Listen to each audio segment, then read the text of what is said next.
I'm Shanika Wright, and on this edition of Sounds of the Valley, we're highlighting a special place and person right here in Huntsville, and we're about to introduce you to him right now. Sounds of the Valley is sponsored by the Huntsville Symphony Orchestra.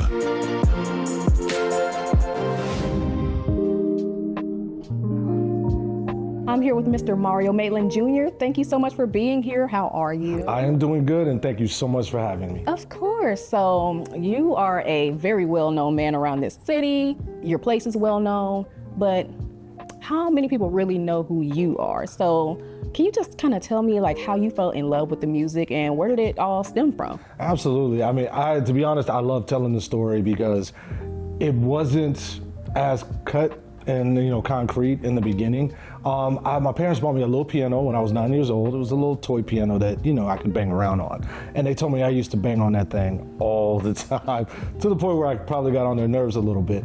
But it was really around the 4th grade where my love of music started to come in. At that time, I was a typical boy, wanted to play basketball, wanted to play football, all the sports. I picked out the school I wanted to go to and everything. And this guy came to my class and he was offering after-school violin lessons. And so we started playing the violin, and then my grandmother, when I would go stay with her during the summers, she had a piano there. And so she would always encourage me to kind of get on it. And I would start noticing that there were notes that were on the violin that matched the piano. So I was like, okay, cool, I can do this and do that. So my parents said, but if you're gonna do this, you're gonna do it the right way. So they took me downtown to this school of music. It was called Andrea Clark School of Music, and I started taking piano lessons. From there, my interest really started growing, so much so that I decided to go to a fine arts school in Augusta, Georgia, called Davidson Fine Arts, where piano and orchestra was a regular class for me every day. So it was that experience between like 4th grade and 5th and 6th grade that really, really grew my love for music and what I do now. I love that. And for you to grow up with music and then you furthered your career even more so with like higher education. Absolutely. And that actually led to Alabama A&M as well. It did. It led to Alabama A&M. So tell me what experience you had there and like how did it lead to you basically building the career that you have now? Absolutely. A&M was perfect. Now, I'm going to be honest. I did not want to come at first because all I saw on the paper was Alabama. And I was like, do I really want to go to Alabama? But I'll be honest, the other thing that made it kind of cool was I heard about the space camps. I was like, I want to go to space camp. But anyway, Dr. Horace Carney from A&M, he used to come to my high school and audition people at our school all the time. So he heard me play, offered me a full scholarship for piano to come to A&M. So glad I came. When I got here, I was really presented with and exposed to just so many diverse forms of music and the arts that it really helped to cultivate who I was. At that time, I was pretty much strictly classical music. That's all I knew how to do. I wanted to be a concert pianist. But being in the South, coming to Alabama, the Bible Belt, you got to learn some gospel, you learn about some R&B, you learn how to do all of these different things, you learn how to play by ear. And so I started doing all those things while I was here at A&M. I also started entering a lot of piano competitions, and a lot of them I won. I can, say that. The biggest one was the Rome Festival International. I got to go to Rome, Italy, debut as a concert pianist, played with the Rome Festival Orchestra, doing all this cool stuff in that spectrum. But then I started thinking, what else can I do with my skill sets? What else is out there? And so while I was at A&M, I started a band called Remedy. Cut an album, and when we cut that album, this is what led to the next step. The studio that we recorded in, another artist was in there recording his album, and he heard the engineer working on ours, and he said, hey, I need a band to go on tour with me. So he heard that, got in touch with me. I became his music director, and from there, it just started growing. I started meeting all these other artists and celebrities, and going on tour, traveling to London, and all these different places, putting shows together. And went from there to, I got my opportunity to produce my first song for an artist. So I started getting into the production world, started getting into writing music for film and television, and all of those experiences really are what led me to wanting to open the Maitland Conservatory. I wanted to create this school where people could be exposed to the modern arts, but see how they could take traditional arts education and apply that to modern career opportunities. When we teach you, it's not just about teaching you how to play this song, play that song, mix this track, produce this track.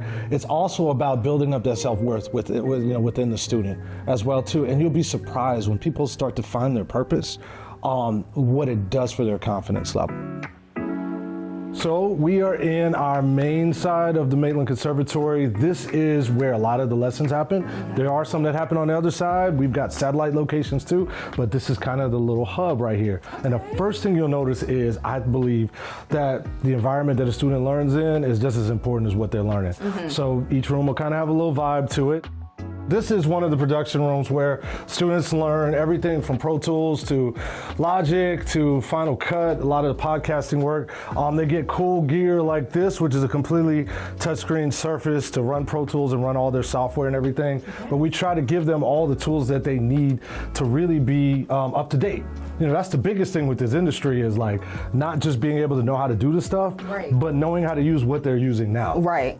So across the hall is where the guitar teachers like to claim a lot. They use this room a lot, as you see some guitars on the walls and things like that. But not only do guitar lessons happen in here, bass guitar lessons happen in here, they also have access to the same thing, those types of softwares that they need. You'll see the guitar teachers a lot of times, sometimes create a track just for their students to play to or have them record something in.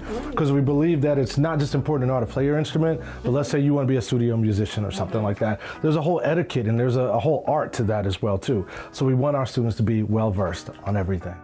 So Shanika, can you guess what happens in this room? It's giving drums.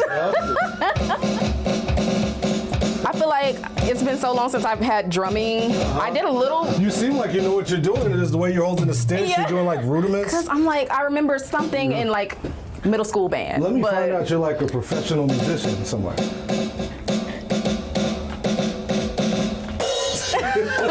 Good job. Good job. What has the response been like, not even just from students, but from the parents, guardians? They love it. They love it the most because their students, if they're just taking a piano lesson, they can see where they can go with that piano lesson in the same building. So they're taking their lesson and they can see a room like this and see, oh, I can take my piano lessons and learn how to create my own music.